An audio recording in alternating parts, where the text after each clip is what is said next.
Le point bourse vous est présenté par Bourse Direct.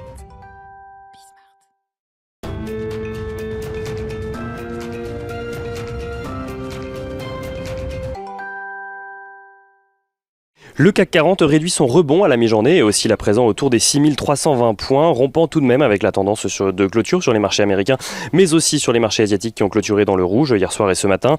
Notons d'ailleurs que le S&P 500 et le Nasdaq Composite ont connu lundi leur pire séance depuis mai, tandis que le Dow Jones a accusé sa plus forte baisse depuis octobre, en cause de la propagation du variant Delta qui fait craindre une réouverture tronquée de l'économie. Après le recul de plus de 2,5% sur le CAC 40, hier, le marché parisien se tourne à présent vers les résultats d'entreprises comme catalyseur de tendance. On note à l'international tout d'abord que IBM a réussi à faire grossir son chiffre d'affaires de 3% au deuxième trimestre. Après un très bon premier trimestre, un niveau supérieur donc aux attentes et porté notamment par ses activités cloud. En Suisse, la banque UBS a publié de son côté des résultats supérieurs aux attentes pour le deuxième trimestre avec un bénéfice net de 2 milliards de dollars contre 1,4 milliard de dollars attendus. Une performance portée par ses activités gestion de fortune qui ont enregistré 25 milliards de dollars de nouveaux actifs nets sur le trimestre. En France, Alstom progresse porté par la nette hausse de son activité et de ses prises de commandes au premier trimestre 2021-2022. Son chiffre d'affaires ressort à 3,7 milliards d'euros contre 2,8 milliards d'euros un an plus tôt, soit une hausse de 33% en données pro forma. Alstom qui voit également son carnet de commandes progresser à 76,8 milliards d'euros avec une demande à grande majorité européenne.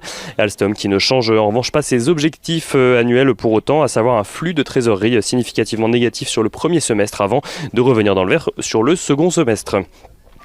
IGE Xao bénéficie de son côté de l'annonce de Schneider Electric de déposer un projet d'offre publique d'achat simplifié en numéraire sur les 31,9% du capital qu'il ne détient pas encore, ce qui représente une prime de 15% par rapport au cours de clôture lundi. Le titre IGE Xao qui grimpe d'ailleurs de 15% à la mi-journée.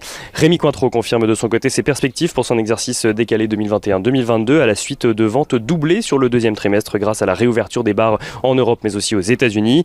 Et en Europe, Volvo fait état d'un résultat d'exploitation inférieur aux attentes, tandis que Electrolux annonce que les problèmes d'approvisionnement auront toujours un impact sur l'entreprise au second semestre. Et au-delà des valeurs, on note que le baril de Brent remonte autour de 69 dollars à la suite de l'accord trouvé hier au sein de l'OPEP+, pour un relèvement de la production. Les membres se sont mis d'accord sur un relèvement de 400 000 barils par jour chaque mois avant de réévaluer l'évolution du marché en décembre.